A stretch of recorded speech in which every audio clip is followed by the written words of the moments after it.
Ever feel like you're drowning in a sea of sales advice? Oh, yeah, Like you're yeah. just bombarded with all these books and seminars and got to stay on top of the latest trends. Right. But you want to level up your team, right? Yes, absolutely. But who's got time to read every single sales book out there? Nobody. That's where our deep dive comes in. Okay. We're going to cut through all that noise, Love it. and we're going to explore the 7 best sales books ever written. All right. These are curated by the sales experts. Nice. Specifically for leaders, hiring managers, and executives who want to build a winning team Of course. and just skyrocket their sales success. I mean, who doesn't want that? Right.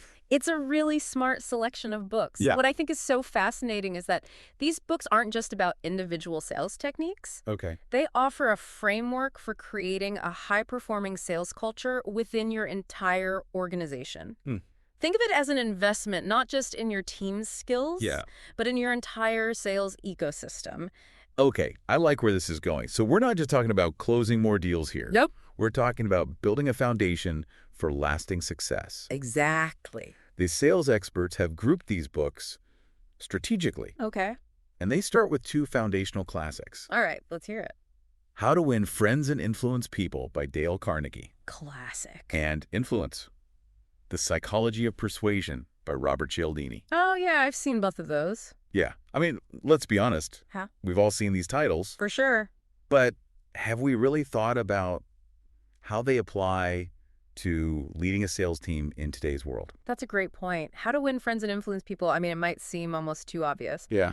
But it's amazing how many sales teams just totally overlook the basic principles of building strong relationships. Right. And it's not just about being likable. Right. It's about understanding people's motivations, communicating effectively, and creating genuine connections. When you apply these principles to your sales team, what are you doing? I don't know. What are you doing? You're creating a culture of empathy and collaboration. Gotcha.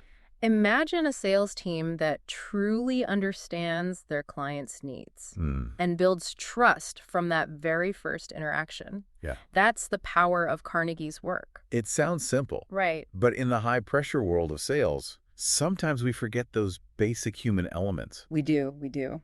Okay, so we've got relationship building covered. All right. Now let's talk about influence. The Psychology of Persuasion by Robert Cialdini. Okay. I remember reading this in college, but how do we actually apply these psychological principles to create a high-performing sales team? Cialdini's 6 principles of persuasion, those are like a cheat sheet Oh, for understanding why people say yes. For instance, that principle of scarcity, that can be incredibly effective when used ethically. Right, of course. Imagine you've got a sales leader who's coaching their team to emphasize the limited time nature of a special offer or the exclusive benefits of like a premium product or something. Yeah. By framing the offer in terms of scarcity, they're tapping into a powerful psychological trigger that can just increase the perceived value and the urgency of the sale. That's a really practical example. It is, right. It's not about manipulating customers. No, no, no. It's about understanding how our brains work Exactly. and using that knowledge to craft compelling offers. I love it. I can already see how these 2 books, even though they're considered classics, can have a huge impact on the way we build and lead sales teams. Absolutely. I mean, they provide that foundation, right, for a sales culture that values relationships, understands human psychology, and prioritizes ethical persuasion. Right. It's about building trust and credibility, which are essential for long-term sales success. Okay, so we've got the groundwork laid. Yes. We've got a team that's focused on building relationships and understands the psychology of persuasion. Love it. What's next on the sales experts list? Now, we're going to dive into some more modern tactical approaches with Spin Selling by Neil Rackham and The Challenger Sale by Matthew Dixon and Adamson. I've heard a lot about spin selling. It's all about asking the right questions. Exactly. SPIN stands for situation, problem, implication, and need payoff. Wow, okay. It's a research-backed method for guiding sales conversations, especially in complex B2B sales scenarios where you're dealing with multiple stakeholders and like lengthy decision-making processes Yeah. instead of just pitching your features and benefits. Yeah. Simpson selling encourages sales teams to ask those strategic questions Right. that uncover the client's specific needs, Right. highlight the potential implications of not addressing those needs, and ultimately lead the client to recognize the value of your solution. So it's a more consultative approach. Yes. Where the salesperson becomes a trusted advisor, I like it. guiding the client toward the best outcome. Precisely. Let's say you're selling a software solution to a large corporation. Okay. Instead of just launching into like a generic product demo, Yeah. a salesperson trained in spin selling might ask questions like, Okay. can you describe your current process for managing customer data? Situation. You got it. What are some of the challenges you face with your existing system? Problem. There it is. How do those challenges impact your team's productivity and your overall bottom line? Implication. Yes. If we could streamline that process and improve your data accuracy, Right. what kind of impact would that have on your business? Need payoff. You got it. Wow.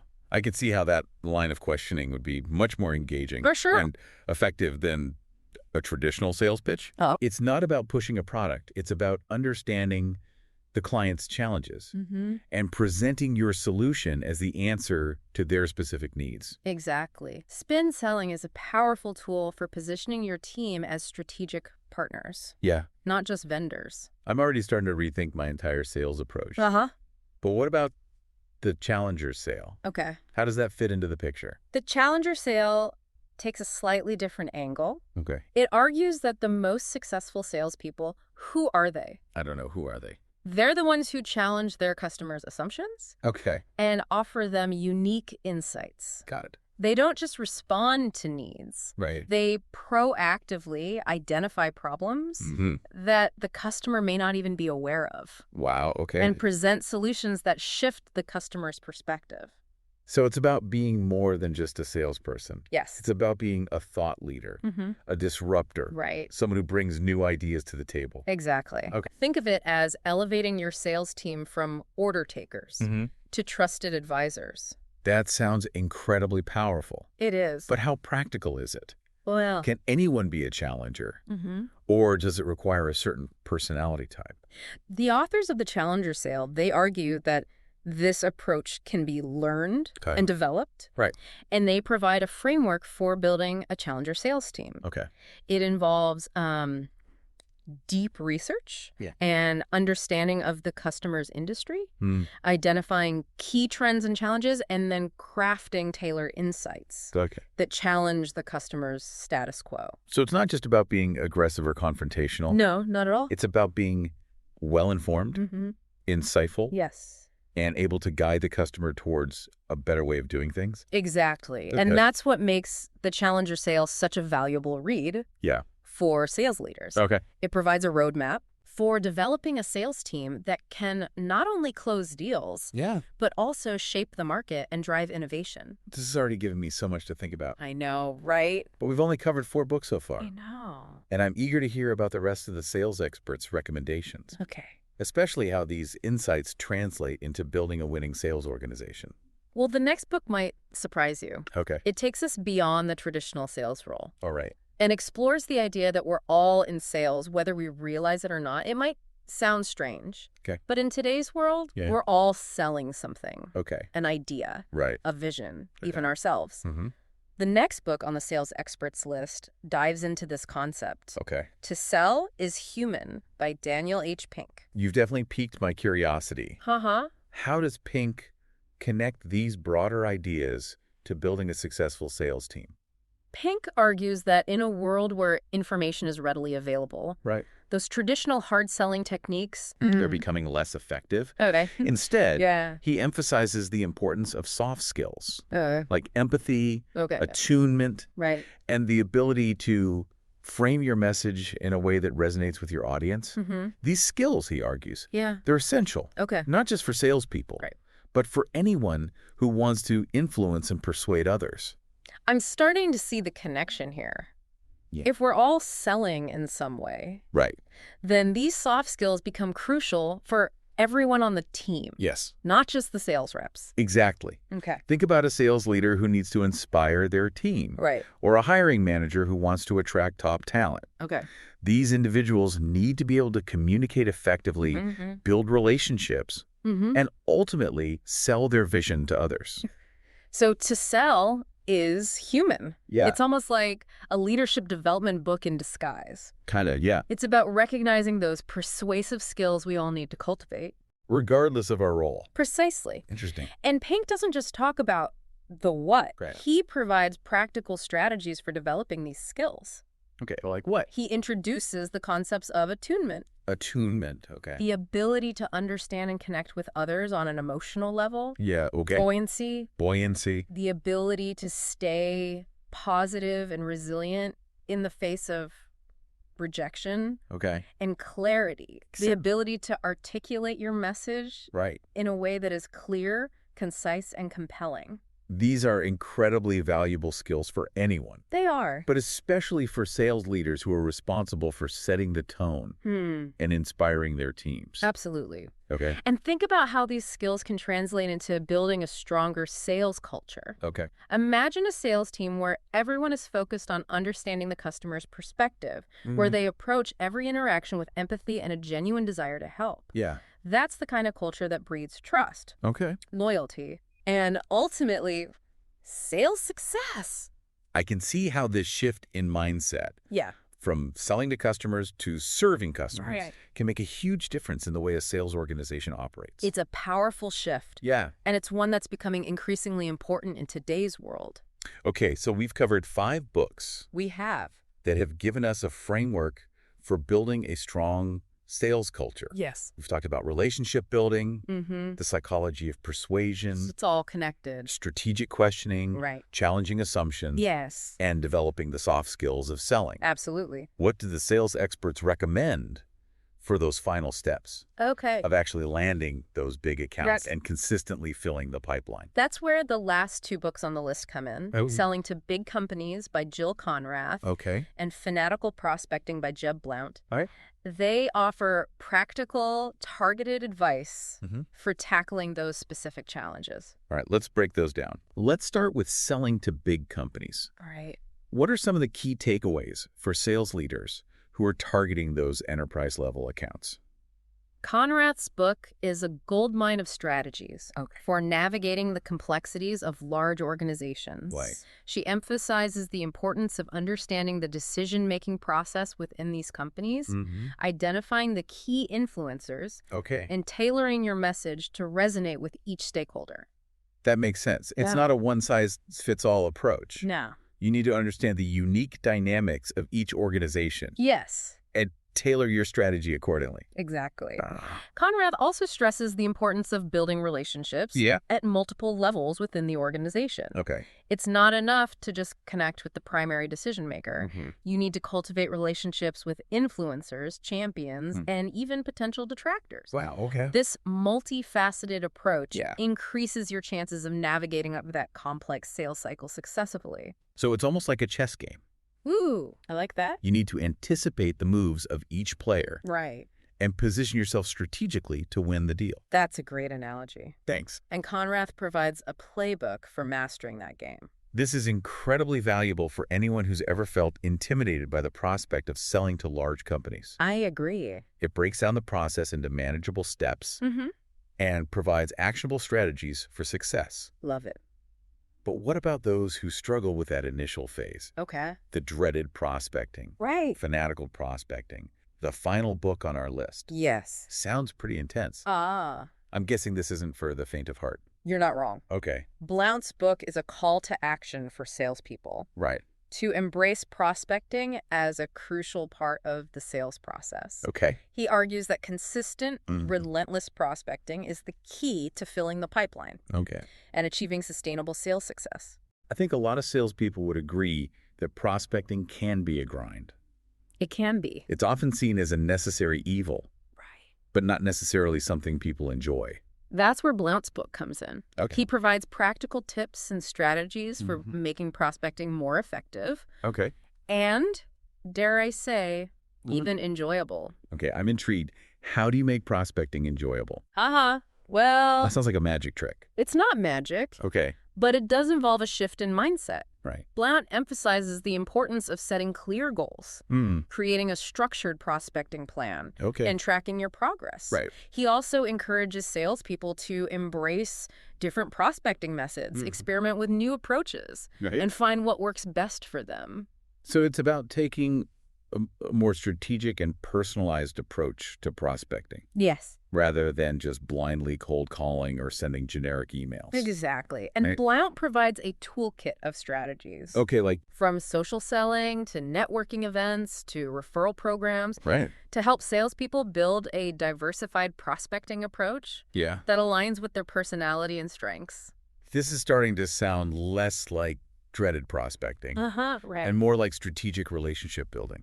That's the idea. I like it. And Blount stresses the importance of consistency. Okay. It's not about making a few calls and then giving up. Okay. It's about making prospecting a daily habit, Mm-hmm. a non-negotiable part of your sales routine.